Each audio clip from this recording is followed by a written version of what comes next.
Why do you podcast? That's one of the questions I ask all my guests in this podcast series. In over 100 episodes, I've gotten more than 100 different answers, and I'm still curious for more. I'm Annelies, a strategic podcast manager in Belgium, and I confess, a podcast junkie. Please join me in listening to this new episode and discovering yet another podcast why. Along the way, you will also get lots of tips and inspiration to apply to your own podcast or to get you started. Enjoy!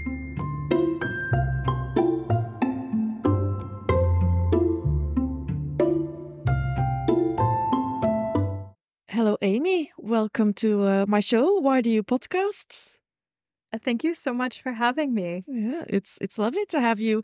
Another guest that we hadn't met before, but we are also in the podcast marketing academy together. So it's nice that I can. I posted one time in the community, and so many people volunteered to be a guest on my show. So I'm loving it. So tell me, I'm glad to hear that. Yeah, What is your podcast title, and what is it about? My podcast is called Blasphemous Nutrition, and it is a nutrition and health-focused podcast. I am born and raised in the United States, where nutrition is a very popular topic, and also a topic where there is a great deal of arguing and a lot of very strong, narrow ideas of what we need to do to become more healthy in that country. And the reality is much more nuanced, much more individualized than what a lot of the messaging that people receive. So I decided to call my podcast Blasphemous Nutrition because I don't take this side or that side exclusively. Therefore, everything I say will offend somebody and is inherently blasphemous. Yeah. It also gives me an opportunity to curse. And for the most part, I do not hold back. All right. So you always have to check the explicit box. Yeah. Unless I'm interviewing someone who has an audience that does not use strong language. Okay. In which case, of course, I tone it down so they can share it with their audience. Oh, yeah. Okay. That's nice of you. No, but I can imagine there is some discussion about what is healthy, what is not, and there are different opinions, and Exactly. And there's a lot of messaging and a lot of marketing that is promoted as being scientifically based, that is either not based in science at all, or is based on very, very poor science that is then extrapolated to mean a big thing when the original piece of research suggested very loosely that something may be correct. Yeah. I think not only in the US, but also here in Europe, as you probably know, because you no longer live in the US, you live in Spain now. There is the food industry lobby is also, I think, one of the most powerful ones, next to the pharmaceutical lobbyists. So yeah. Exactly. And because we do not have strong education on nutrition in schools, or in the home growing up, particularly now as more people are working outside of the home and we aren't having these home-cooked meals that our grandmothers made, there is a very strong disconnect between our food and our health, and we rely very heavily on messaging that is ultimately coming from the marketing of businesses, which is not necessarily always aligned with what is actually the best for us. Yeah, and what is the best for us is then also maybe different for everyone, depending on genetics maybe even, or how your body is built and your health situation. Precisely. Yeah. So I like to take the conversation and help people understand that any single topic in nutrition isn't necessarily this or that, but it could be both of them. And what ultimately will be correct for you is something that you need to explore further. So, I dive into the details a little bit more to help people understand what may be helpful for them, may not be helpful for them, and then also give them a lot of guidance and ideas on finding a way to eat that will be sustainable in the long term. Because you can be prescribed the most perfect diet by your doctor, by your nutritionist, or even, reading a book. You're like, yes, this makes sense for my body. But if it's too extreme or too expensive or too unrealistic to sustain, it actually is not the perfect diet for you. Yeah. Okay, yeah, very interesting. Yeah, yeah. Another one to add to my to listen to, because you focus on a US audience, but I think this could be useful information for everyone. Exactly. Yeah. And my primary reason for starting the podcast is that I have been in the nutrition world for 30 years. I started very, very young and decided before I had even finished secondary school that this is where I'm going with my life. This is what I want to do. And so it's really a field I've been immersed in for a long time.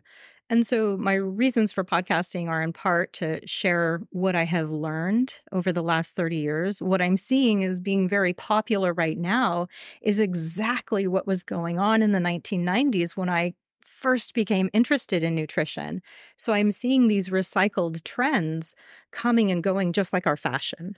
Yeah. And so I'm able to speak to it from that perspective of longevity in the field. And also, having been in the field long enough, I've been made a fool many times over. And it's given me a little bit of street smarts that I think many people who are just starting or embarking on that journey for themselves don't have that developed yet, right? So I'd love to save them years of struggle by giving them that nuanced approach. Yeah. And I also am finding, now that I am here in Europe, that America has exported a lot of their dietary advice and their missteps in what they believe we should be eating. And so I think absolutely the message is very relevant for all of Europe. Yeah, I think so and too. Perhaps at one point in time I can do the podcast in Spanish as well, but I'm not quite there yet. You're learning Spanish? Yeah. I am, yes. I was fluent as a toddler. Yeah. And my father is Mexican. He came to the States as a young man and met my mother, who is American. But he was still learning English when I was born. And so we only spoke English in the home. Yeah. And I was able to be bilingual just through the community. But as soon as I started school, and I was in an exclusive English environment and lost everything. Yeah. So I've learned my Spanish mostly through the classroom, and am continuing now here in Spain through classes, as well as being immersed in a culture where yeah. It will all come back to you. It never completely disappears, this knowledge of languages and other knowledge. So maybe one day Spanish podcast. Yeah. My podcast goals. Yeah. So how long have you been podcasting now? This is my 5th month. I just started this year. So it's very new. Very new. I'm very green. Yes. Okay, cool. Yeah, nice. And how many episodes have you got out there? I have episode number 20 has been scheduled, and it will be released in a couple of weeks. Okay, well, that you've done your best then in 5 months. I've done what I can. Yeah. Yeah. No, but I really like your motivation just starting and then almost immediately also becoming a member of the Podcast Marketing Academy and investing in your podcasting and podcast marketing skills. Yeah, I can appreciate that. Yeah, absolutely. I didn't want to wait again. I mean, I've been made the fool many times over. I have taken the hard road doing it all by myself. And with podcasting, I was so nervous to start that I actually have, I've had the idea for this podcast for 5 years. And it took me a long time to get over the fear of putting my voice out there. I knew if I was going to do this that I needed to be very honest and very authentic, and also that my honesty and my directness, at least where I came from in the United States, is often not appreciated. Okay. And so if I was going to do this, I needed to do this authentically. And if I was going to do it authentically, it was going to ruffle some feathers. It was going to, upset some people. And essentially what happened is particularly, during the pandemic and after the pandemic, and things have become so absurd in the United States with people being offended about everything that I'm like, well, it doesn't matter anymore because everyone's always upset. So I have nothing to lose because we've just gotten so extreme there. And so that was, something that really allowed me to get over the hump to begin. And then also when we transitioned out of the United States to Spain, I left a position at a medical clinic. And so knowing that whatever I said would not come back, to my supervisors or not impact, my employer in any way, also give me more license to be inappropriate. Yeah, and that's the great thing about podcasting. I think it's your podcast. There basically are no rules, or you can make your own. Exactly. Yeah, so you it's your podcast. You can do whatever you want. Yeah, and say whatever you want, and no one is forced to listen to it. It's their own choice. So precisely, yeah. And it is my hope that I'm able to reach people who are struggling and who are tired of being marketed to and sold little pretty lies, and just want real talk and not to, again, waste their time chasing pretty things that have no substance. Yeah. And then to be able to hear it from someone who actually knows what she's talking about. Yeah, I think that has some added value also. Yeah. Yes. Yeah. Okay. So you mentioned having guests. Do you have a mix of solo episodes and guests, or? I do. Yeah. Yeah. I have a mix of both. I did solo for the first 2 months, and then brought in a guest in March. And this last month, April, I brought in 2 guests and kind of did a 50-50 split. And I'm thinking moving forward, I'll probably do 1 guest a month and then 3 solo episodes. Just looking at the metrics, but then, Jeremy had suggested that, well, don't put too much stock in that, because after that initial bump, when you first launch, there is a drop. So they may not be correlated. Yeah, I think you need maybe a bit more time to see what the difference will be between your solo episodes and your guest episodes, and maybe also depending on who the guests are. Yeah. But also, I wouldn't pay that much attention to the numbers. As long as you reach the right people, it doesn't matter how many they are. Yeah, that's true. That is true. Thank you for that reminder. Yeah, but that's how I feel. I mean, of course I look at my download numbers and stuff once in a while, and for my clients too, because I think it's important that they keep growing. But how slow or how fast? I always say slow growth is also growth. So yes, that's funny. I say the same thing to my clients. Slow progress is still progress. That's the same thing. Yeah. So don't focus on that too much, especially in the beginning. As long as it's growing and you have your number of followers is growing, then you're doing well. Yeah. Excellent. Yeah. All right. So the question, you've already mentioned something about why you podcast and what you want to achieve with the podcast, but why did you choose to do it with a podcast, to spread your message and all your information and your knowledge? Yeah. So again, I had lived in the United States and built my practice in the United States, and I have always lived on the west coast of the United States. So now I'm in Spain, and there is a 9-hour time zone difference. So I am very limited in how many hours I can work with the network that I've established and the community that I'm connected to. And my hope with podcasting is to essentially break those boundaries, break those barriers, and be accessible to the entire English-speaking world. Being here in Europe now too, I'd, love to get a reach, of course, in Great Britain and up in Northern Europe where English is commonly spoken. And essentially expand my network to time zones that are realistic for me to fill my practice with. Yeah. All right. So now you work mainly online then in your practice. Yeah. Okay. Correct. I actually went online in my private practice back in 2008, so very early on. And then when the pandemic hit, because I had a young child at home who at that point he was in kindergarten, and we didn't know in our area of the States when he would go back to school. Yeah.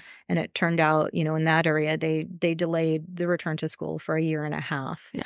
So with that, it was just way too unstable. And a colleague of mine who I'd gone to grad school with was advertising an opening in her clinic that she was working at because she was going on maternity leave. And I was like, that is the right demographic that I have a lot of experience with.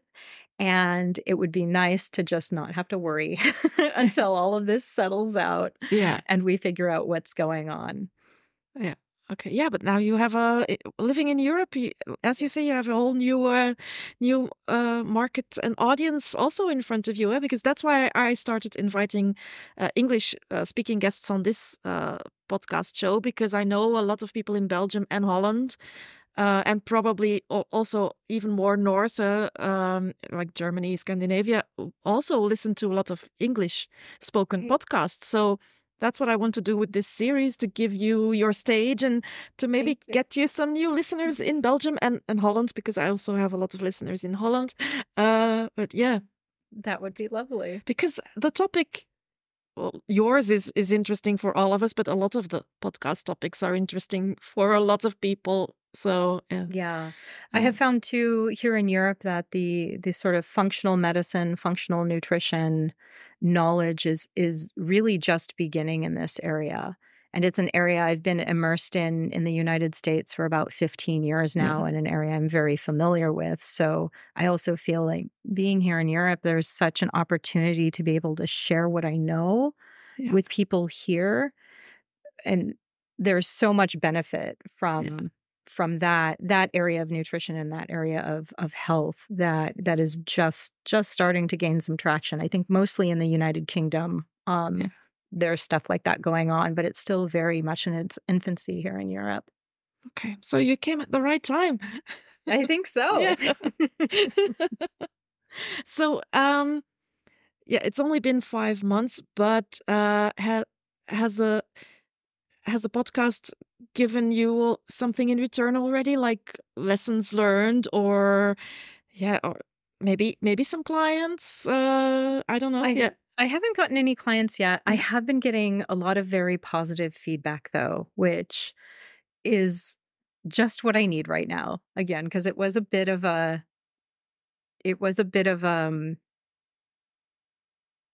wouldn't say it was tentative when I finally decided to do it. I was kind of done being tentative. It was just let's just do this now. You're way past getting started. Let's just go for it. But to have the feedback affirm that what I'm saying and how I'm saying it is welcome and refreshing, and people are receiving value from it, just means so much. And each month I do see like, okay, the 30-day downloads, they are increasing. I am, there is traction here. This is good. And some, just last week, someone reached out to me and said, and this was the wife of my husband's coworker. I had no idea she was listening. And she's like, I love this. I'm sharing it with my friends. And I can't think of a better compliment than someone willing to share what they've learned that I've said with someone else. So I am being affirmed that, yes, this was the right choice.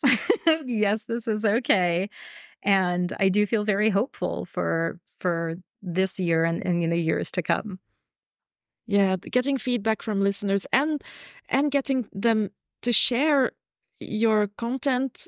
Yeah, that's amazing. Yeah, it is. Yeah, it's the dream. Yeah, it is. And then when they take the trouble to let you know. Yeah. Yes. That gives you the warm, fuzzy feeling like, oh, I'm doing well. Yeah. It does. I'm doing something right. Yeah. Yes. Yeah.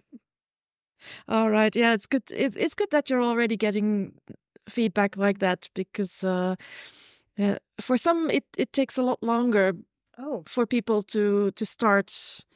Or maybe it's a Belgian thing, I don't know. But here I hear a lot of complaints about, I think no one is listening because I don't get any feedback from listeners and I don't get any comments. And so maybe Belgians are a bit more. Yeah. Every episode I ask. And one thing that is also you have to ask. Yeah. You do. Yeah. Yeah.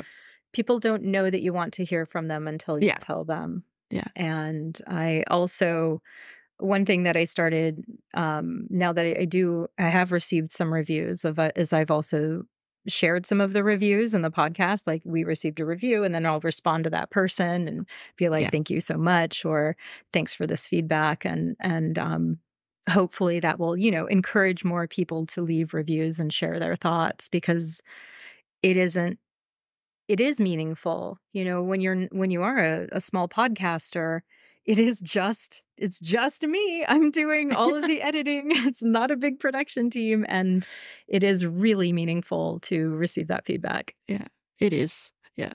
So once again, dear listener, please give us feedback, because we love getting it. It makes it so much easier to get out of the bed in the morning. Yeah, and to go in front of the microphone. Yeah. Yeah, it does. Yeah. So in your short podcasting career, have you had any big blunders or bloopers that you would like to share? Not yet. Okay. I like that answer. Not yet. Because if you stay in anything long enough, that's life. Yeah. Yeah, and you learn from it. So yeah, exactly. So there's nothing wrong with that. That's why I ask, so everyone can learn from our mistakes. Yeah. Yeah. But good for you. No, I think the most common answer to this question is forgot to press record. And happened to me twice already. So yeah. I just interviewed someone last week who was like, yes, I have to reschedule this last person because I forgot to hit record. And it's like, I haven't done it yet, but I know it will. It will. Yeah. Or one that happened to me. So now I make a point of actually asking, because I once, for my other podcast, which is in Dutch, about podcast marketing and podcast growth strategies, I once made an episode about what to do when you have a guest on your show. Yeah. Oh, wonderful. And one of the tips I gave was, always, before you start recording, always ask how to correctly pronounce the name of your guest. And I usually ask, but this one time I didn't ask because I was so sure I was going to say it right. And I said it completely wrong, and she corrected me. So since then, I thought, shit, I just recorded this episode where I said, ask how to pronounce the name of your guest, and then I make this mistake myself. You needed to provide the lesson. You needed to demonstrate an example of why this is so important. Yes. Yeah. So now, even if it's the most common name in the whole world, I still ask. That is an excellent advice. Yeah. So keep that in mind. Yeah. All right. But of course, I don't wish it upon you. But not yet was also a good answer because, someday maybe something will happen. Yeah. Yes. Yeah. I expect it to. Yeah. All right. So yeah, we're already almost at the end. I have 2 more questions for you. And the first is, what do you think is the most important ingredient for a good podcast? Let your personality shine. I think there is so much content out there that is presented to us in a way that we are told it needs to be presented, in an acceptable way that has always been modeled. And I guess I can't really speak for anyone else, but I get bored listening to the same generic tone, the same generic advice. And so I think it's very important to let your personality come through in your podcasting. People want to relate to the person that they're receiving information from. If they did not desire that,